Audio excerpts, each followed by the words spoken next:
आप यहाँ आए, हम कृतार्थ हुए। आप आइए प्रभु, आइए माता।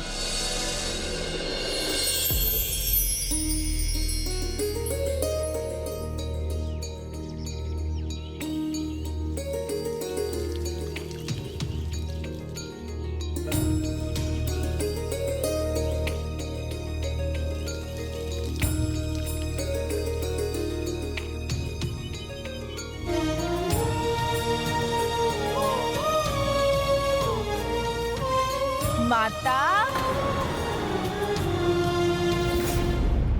माता,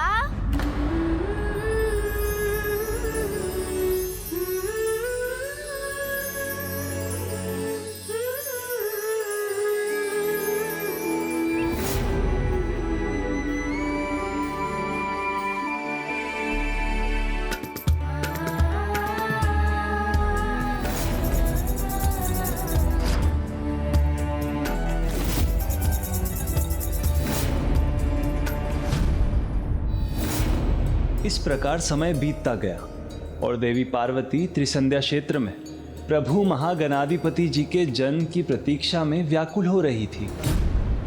और वहीं स्वयं को भगवान घोषित करने वाले महापापी सिंधु का आतंक संसार में बढ़ता जा रहा था।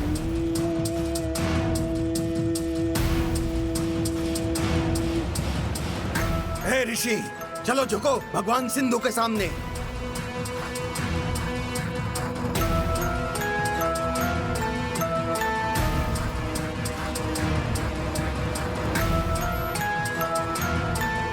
जो शीश भगवान के सामने झुकना चाहिए वो इस असुर के सामने कदापि नहीं झुकेगा।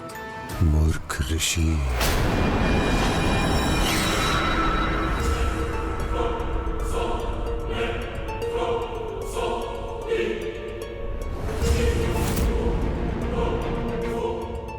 मुझ पर विश्वास तभी होगा जब तुम्हारी सांस रोकूंगा।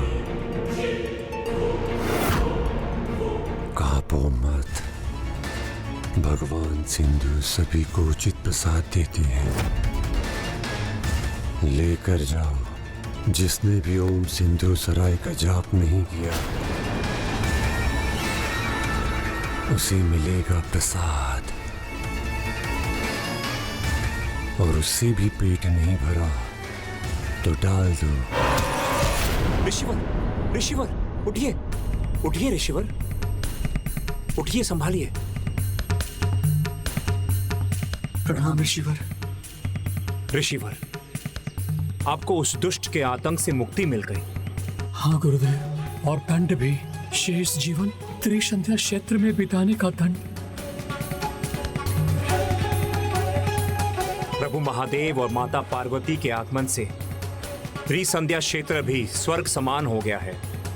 आप यहाँ सर्वथा सुरक्षित हैं।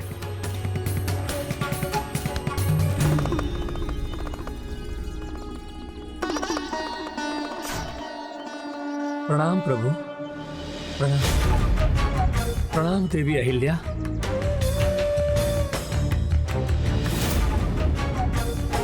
यह अवश्य उस सिंधु के दुष्टता का परिणाम है। स्वामी, कब तक धरतीवासियों को उस दुष्ट सिंधु का आतंक सहन करना होगा?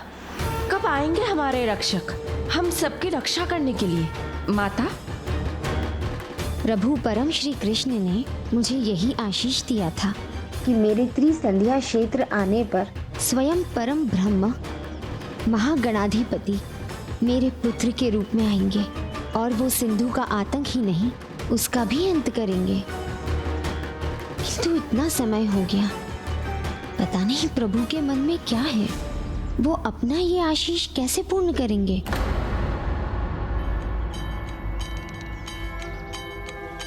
जिस प्रकार हम अपने भक्त की भक्ति की पुकार सुनकर उनके पास जाते हैं, उसी प्रकार आपको भी अपनी भक्ति का प्रमाण देना होगा। किंतु प्रभु, तब तो उस असुर को यह समाचार भी मिल जाएगा कि हम अपने प्रभु के आह्वान के लिए पूजा यज्ञ आदि कर रहे हैं, और वो अवश्य यहाँ आ जाएगा। ऐसा नहीं होगा ऋषिवर, क्योंकि देवी पार्वती परम ब्रह्म महागणाधिपति जी के एकाक्षर मंत्र का जाप कर उनकी पूजा करेंगी। एकाक्षर मंत्र के उच्चारण की शक्ति और उसके रहस्य को समझना देवताओं के लिए भी सरल नहीं। तो वो एक असुर कैसे संभव कर सकेगा?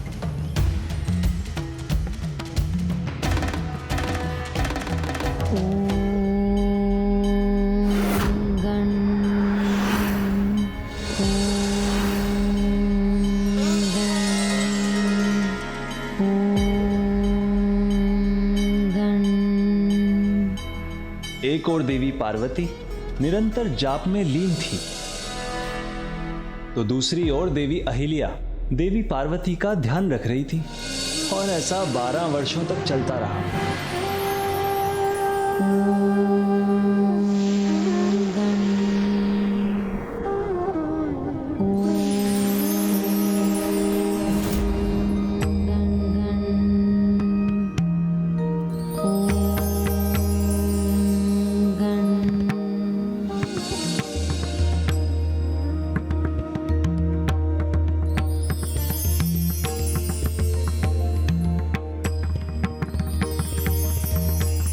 माता, ये दिव्य प्रकाश इस बात का संकेत है कि आपका जाप सफल ही नहीं हुआ। अभी तो प्रभु के आगमन का समय हो चुका है।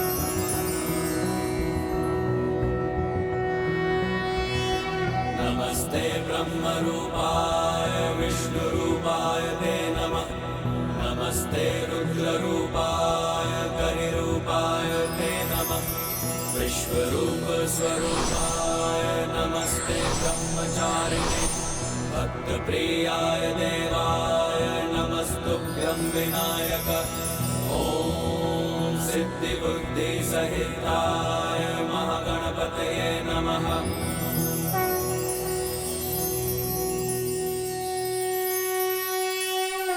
हे परम ब्रह्म प्रभु महागणाधिपति जी, पार्वती का प्रणाम स्वीकार कीजिए।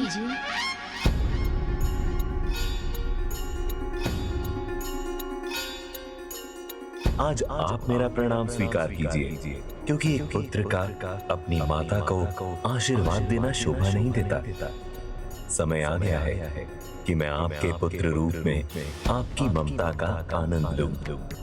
माता, अपने पुत्र से ये शब्द सुनने के लिए और कितनी प्रतीक्षा करवाएंगे प्रभु? आपकी प्रतीक्षा अब समाप्त होने वाली है। आने वाली भाद्रपद शुक्ल पक्ष की चतुर्थी की दोपहर में मैं आपके पुत्र के रूप में आऊंगा।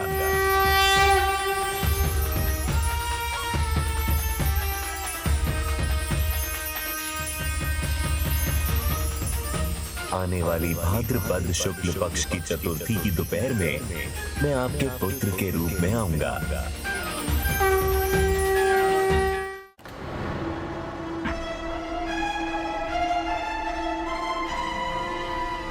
अस्वीकार है मुझे एक ढोंगी को नमन करना। डालना चाहते हो तो डाल दो मुझे त्रिसंध्या क्षेत्र में, किंतु इसके आगे नहीं झुकूंगा मैं, और ना ही इसका नाम लूंगा।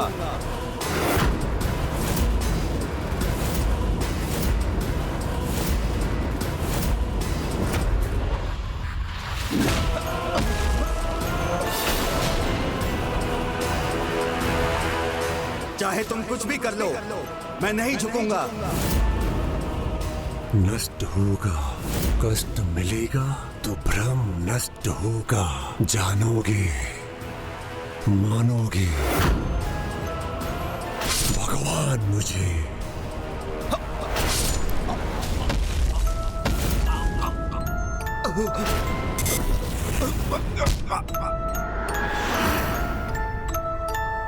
जो सिंधु धर्म कर्म का काल बना हुआ था,